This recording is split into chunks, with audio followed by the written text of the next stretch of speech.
Hi, I'm so happy you're here. Welcome to the Let's Keep Moving with Risha podcast. This is Risha. I'm a motivational speaker, content creator, and I love talking about things that will help you keep moving in your life, especially on areas like your life, mental health, love, growth, and everything in between. So if you're ready, let's keep moving.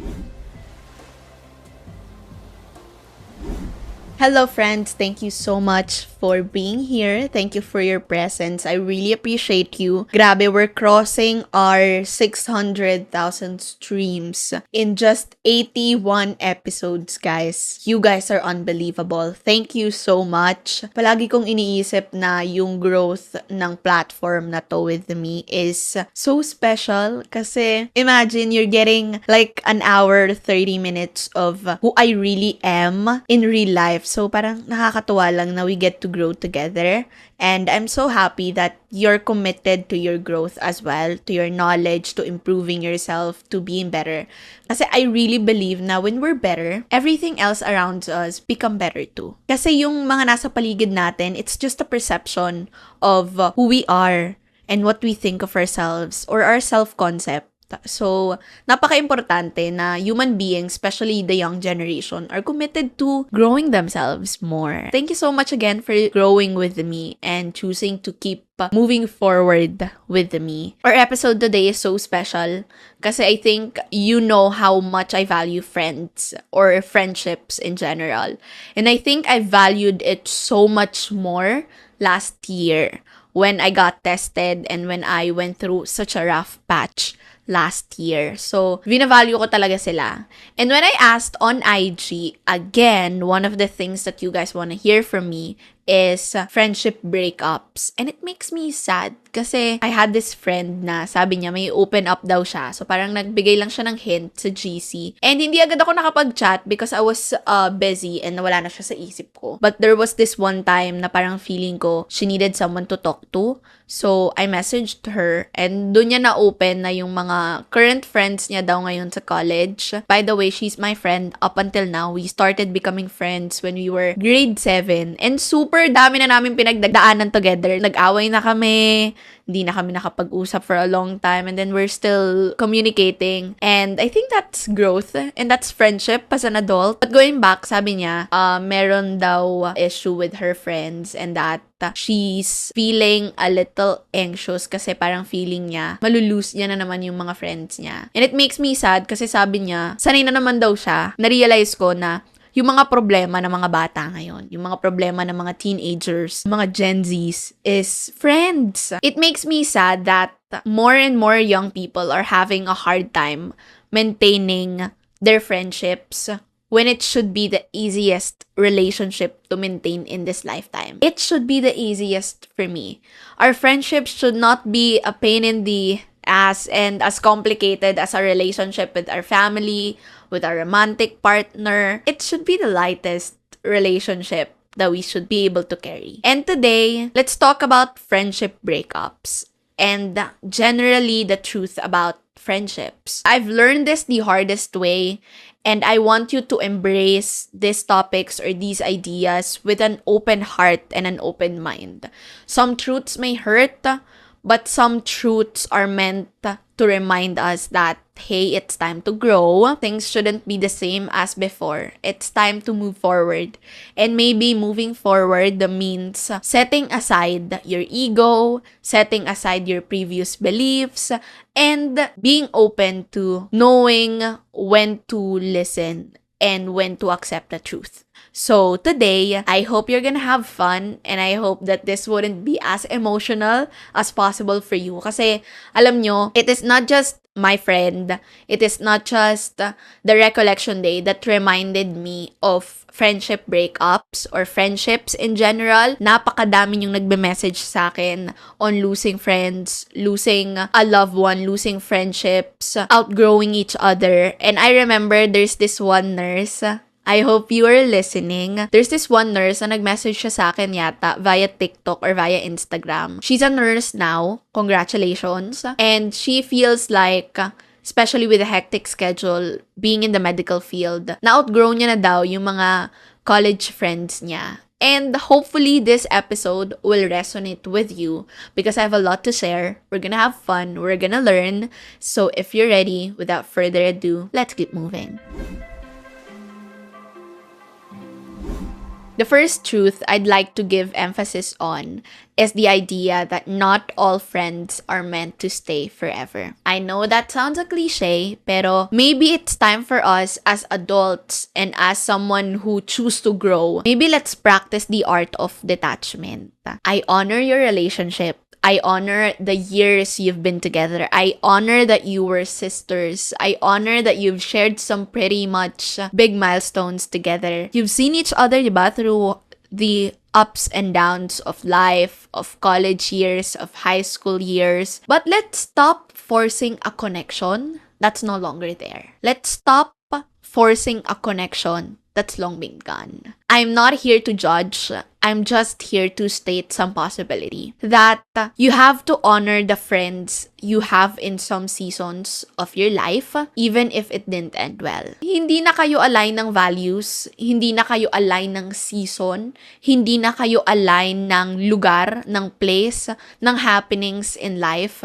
And somehow, there's no one to blame. Like, there's absolutely no one to blame. It's not like, nag-iba ka na. It's not like, nagbago na ako. It's like the situation, the environment, the circumstance are not supporting our relationship. Sometimes you have to accept that conclusion. That not everybody in your life, specifically your friends, are meant to stay forever. And that is completely okay. You have to be okay. You have to be acceptable of that. Alam nyo, if I can share, may mga friends ako way back elementary. Hindi na siya nagstay kasi lumipat na ako ng school nung nag-high school. And I honor them. And I'm grateful that we have served each other during our elementary days. That friendship served us so well. I had so much fun. I didn't feel like they were fake or what. They were real to me. We were young. We had fun. I have friends during high school, grade 7, and they are still my best friends up until this moment. Yes, unbelievable, right? How beautiful, diba? Recently, we celebrated our 1 decade of being friends. Grabe, 10 years. It just happens that, ewan ko, aligned pa din kami hanggang ngayon. Maybe because of the reason that lahat kami wala pang work. Lahat kami on our last year in college. Lahat kami delayed ng 1 year. And I could give credit to that reason. That maybe that's one of the reasons why we stayed together. Why we can still relate to each other. Senior high school, I met amazing people for 2 years. The friendships I built there were special and unique. Pero now, during college, I see them with their own set of friends. Yung iba nagtatrabaho na, yung iba nasa ibang bansa na. Yung iba may mga kaibigan na din, friends na they met sa church nila, sa community nila, sa block nila. And now, during college, if I'm being honest, if I'm being completely honest, I do not have friends. I meet amazing people, but not people I get in contact with every single time. Kasi nga, again, irregular ako. But the people I talk with are very good people. Like if I'm just going to be real honest, I see no problem for having been an irregular student for the past 4 years or 5 years kasi I have the most helping and comforting and approachable blockmates. But I don't feel any kind of void or longing that I should have friends during college. I have amazing high school friends. I have a sister. I have an amazing sister. And I have a boyfriend. And I can vent with them all the freaking time. And these are the friends and people in our lives who can survive seasons. But there are also friendships that don't. But can we be grateful for both? Can we be grateful for the friendships that lasts and the friendships that didn't? I think we have to start appreciating people more, appreciating their roles, their gifts, and the limits our friends have in our lives, even if it only spans for months, for a year, or for a limited time. Napaka-importante na maintindihan natin na at some point, that friendship, no matter how toxic it ended, that friendship served us. That friendship made us laugh. That friendship saved us from a lot of messed up decisions. That friendship, it may not have ended well, like what I said, but you should be grateful for it because you have benefited from that friendship back in time, back in your past. That way of looking back at your past is such a beautiful thing to do. So you're coming from a place of being grateful. Again, I honor the relationships that you had. I honor the longing. I honor the sadness. I completely respect it. But if you're going to resort to resentment, to anger, to hate, I want you to understand this. Maybe you're just in a different season now and you're not in the same season anymore. I watched this podcast by Mel Robbins. Actually, this is where it is inspired by kasi it talks about friendship and in-interview doon yung friendship expert. And sabi niya doon in like a girl group. For example, lahat ng members ng friends, ng circle of friends na yon, magkaka-anak na or like nagka-anak na. So, lahat may kids na. And there's this one friend na may fertility issues. And I think we should respect that friend who had a problem for not joining us anymore, for not spending time with us. Because maybe, unintentionally, we're triggering some parts of her. We're triggering some parts of her well-being, of her life, of her identity. And really, there's nothing to blame and there's no one to blame. It's just that we're currently experiencing life itself or iba-iba na tayo ng trajectory ng path na nilalakaran. And kapag naintindihan natin to, I think it's easier to resort to just love, peace, and acceptance that not all people are meant to stay forever. Not all friends are meant to stay forever. Because we outgrow each other. And that's not a bad thing, guys. That's really not a bad thing. Be grateful that you have somehow outgrown each other because that's an indication that you have grown. That you are stepping into new chapters. That you're experiencing new problems and more progressive ones, 'di ba? Hindi na kayo yung dati. Hindi na kayo yung petty na lang yung mga problema or ganito lang kababa yung problema. You're dealing with life. You're dealing with something bigger than yourself. And I want you to resort to just being grateful. Just pray for these people kasi they have served you naman. The friendship has served its purpose. By the way, if you find this podcast very helpful for you, I'd really appreciate it if you can give this episode a 5-star rating because in that way, we get to reach more people and I get to put out more content that's perfect and helpful for you guys. So thank you so much. The second thing I'd like to talk about is the idea of not assuming. This is the art of not assuming. So what do I mean by that? One thing I noticed from the message you guys are sending me, yes, I mean you guys, kasi madami kayong nagtatanong sa akin about friendships, about friends, so let's talk about it na. One thing I noticed is that you keep on telling me, I feel like, I noticed, feeling ko ayaw nila sa akin. Feeling ko di nila ako gustong kasama. Feeling ko may friends na silang iba. Feeling ko binabackstab nila ako. Feeling ko hindi na ako nila gusto. Feeling ko may bago na silang friends. Feeling ko ayaw na nila ako. Feeling natin. Again, feeling natin. But have you asked? Have you heard it straight from them? Have you heard it straight from their mouth? We humans are so good at assuming and believing everything our brain thinks. But not everything that our brain thinks is right. And that also includes what we think our friends think of us. But believe me, there's more to it than the story you saw. There's so much more to it than the speculations in your head. There's so much more to it than the post you saw on Facebook. There's so much more to it. If you really are friends, don't you think it's worth asking the truth? Don't you think it's worth checking in? Don't you think it's worth starting a conversation? Because I thought you guys are friends, diba? Friends value communication more than ever, guys. The truth may have hurt you. The truth may make you feel uncomfortable. But let's not deny it. Every kind of relationship, including friendship, has this one main characteristic. It should value communication. Was it because of me? What did I do? Ask. I mean, wala namang mawawala. I'm not curious about what they told about you or what you heard these people, your friends, told about you. I'm more curious about how you handled it. I'm more curious about the courage that it takes or that it took you to ask the question if there's something wrong. Ang tanong ay nagtanong ka ba? Ang tanong ay nag-approach ka ba?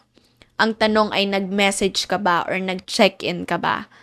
Kasi it's hard to blame such a person for outgrowing when you haven't communicated for a while. I mean, I understand na may mga friends talaga na kahit hindi mag-usap ng matagal, talagang vibe lang or match lang yung personality, yung energy nila. But there are friends that you have to put effort para mag-connect, mag-match yung energy para makapag-check-in sa isa't isa. So maybe you gotta try that. If the friendship is worth saving for you, and if you value that friendship so much, ano ba naman yung i-message mo siya? Ano ba naman yung iset aside mo muna yung hiya mo or yung ego mo? Kasi sabi mo kaibigan mo yan eh. Sabi mo tinutrato mo yan as friends mo. If you really treat them as your friends, or if you really consider them as your friends, what about setting aside your ego and message them and ask them what happened? And ask them, is there something wrong about us or about our relationship? Is there something I can help you with? Do you wanna have coffee or what? Diba? Parang yung mga friends talaga na high maintenance eh. May mga friendships talaga na kailangan mo talagang magkita. May mga friends din naman tayo na hindi natin kailangang kitain all the time. It's just there. But, choose the friends, no matter if they're low maintenance or high maintenance. Choose the friends na nag-enjoy ka and you can be your best version. Again, please stop assuming. Please stop assuming that there's a problem. Please stop assuming that you're the problem. Please stop assuming that your friends hate you just because you haven't talked for a while. Again, there's so much more to it than the story you saw, than the post you saw. There's so much more to it. And you can only know if you ask. The third and final point is this: the practice of looking within. Friends are reflections of who we are. Friends are reflections of who we are. If your friends are like that, it's been happening, you've been seeing pattern, who is the common denominator? It's you. For those na walang idea kung bakit nangyari, basta nag-drift away na lang yung friendship, kung bakit nawala yung friendship, walang closure, ganon. There are really people kasi who can't communicate, who can't really say those into words, who just expects you to understand stuff. So what's your job? Your job is to look within. I do not advocate the idea na you are the problem, okay? But one thing I always talk about on my social media and what I advocate for is being accountable. Kagaya ng sabi ko, bring your power back. Bakit nangyari yun? You are the common denominator in your friendships. There must be something that needs to be changed. And you cannot change these people.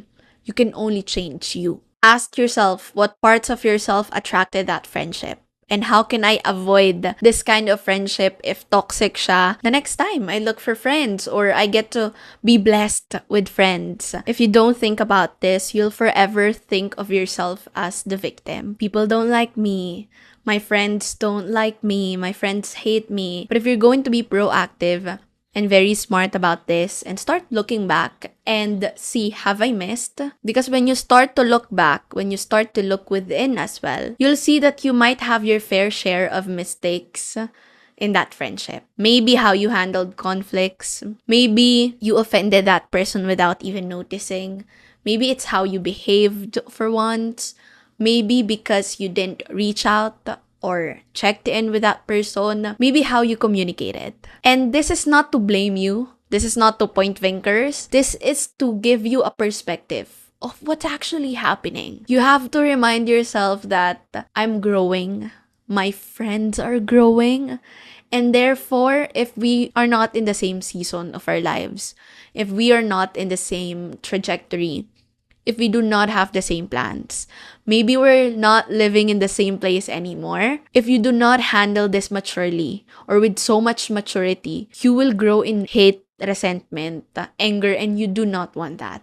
So the key is to accept that maybe outgrowing each other is a good thing. That it's a blessing na nag-grow kayo. Even if wala na kayo dun sa buhay ng isa't isa. More than ever, always make sure that you feel like yourself when you find yourself in your friendships. You have to figure out the importance then of having multiple friends because you might be unintentionally putting so much pressure on that one friend to be your everything. I learned this from the Mel Robbins podcast and I couldn't emphasize that enough. I share this with Jurens, and it makes so much sense. I think as an adult, we still give so much pressure on that one friend, just like how we do back in our high school days or college days. Let's understand that our friends, they have a different life already. They might be going through some career crisis or family crisis, or they're in the middle of a celebration in life, and they couldn't be that friend to you when you are in your rough season. It's not their problem anymore. It is your responsibility to look for friends who can serve you on different aspects of your life. Parang ako, I feel like there will always be parts of me na open to growth, open to building businesses, open to hustling, but some of my friends are not open to that. And we have to accept that kahit hindi sila open doon, that's not the reason why I love them. That's not the reason we are celebrating our friendships. It's not the reason why we match together or why our vibes clicks or energy clicked. That's not the main reason. But I have a friend na nakaka-relate kami when it comes to hustling in life, when it comes to building businesses, when it comes to working. So I guess I respect both. And there's no need for me to put so much pressure on one circle of friends or a certain person in my life because I've got a lot. And sometimes you get to appreciate pala na yung hindi mabigay ng isang tao sa'yo, ng isang kaibigan mo, kayang mabigay ng mundo sa'yo as a whole, kayang ibigay sa'yo ng mundo, ng community mo, ng pamilya mo, ng boyfriend mo, ng kapatid mo as a whole, when your friends are not there. So please stop assuming or expecting your friends to just enter your life and then be that one friend to you on everything. They've got a life, okay?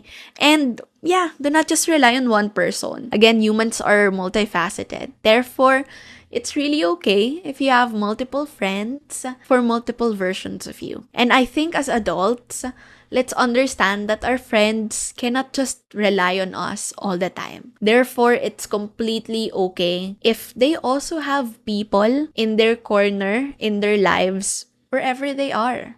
And that doesn't make us any less friend than them. That's about it, everybody. Thank you so much for spending time with me. I know this episode is close to your heart and close to my heart as well. And I hope that you got a perspective so different from how you perceived this topic before. And sana nakatulong. Again, I hope you learned something. And I'd love for you to share your thoughts with me, with the community. What did you learn? And for the poll naman, did you experience friendship breakups? I think as adults, talaga may mga na-outgrow tayong friends. And let's just remember that my 3 steps, the 3 steps I have given you, the truth that not all your friends are going to stay forever, means practice detaching from people. Next is stop assuming. The art of not assuming. It's okay to ask. There's no harm in asking what's wrong, okay? And lastly, look within. Again, our friendships are reflections of who we are. And therefore, if it's completely giving us signs, giving us patterns, I don't think it's right or it's fair for your perceived friends or for your friends na maisip nila na mali sila when you're the common denominator. So maybe it's time to look within. If you enjoyed this episode, please share it with your friend. Grabe, it's a topic na parang binibigay ko na please share it with a friend. Kasi it's about friendship. So, share it with a friend. They might needed to hear my message. Hindi man sa'yo as their friends, but on their other friends or previous friends they had back in time. So maybe, who knows, this episode might help. And you can also share your takeaways on social media. Please, I would love to see it. Again, this has been your friend and your host, Risha. Know that I am grateful for you. I've always been. And I am rooting for you. I'm rooting for you big time. I'll see you soon. And until then, don't forget to always keep moving. Bye.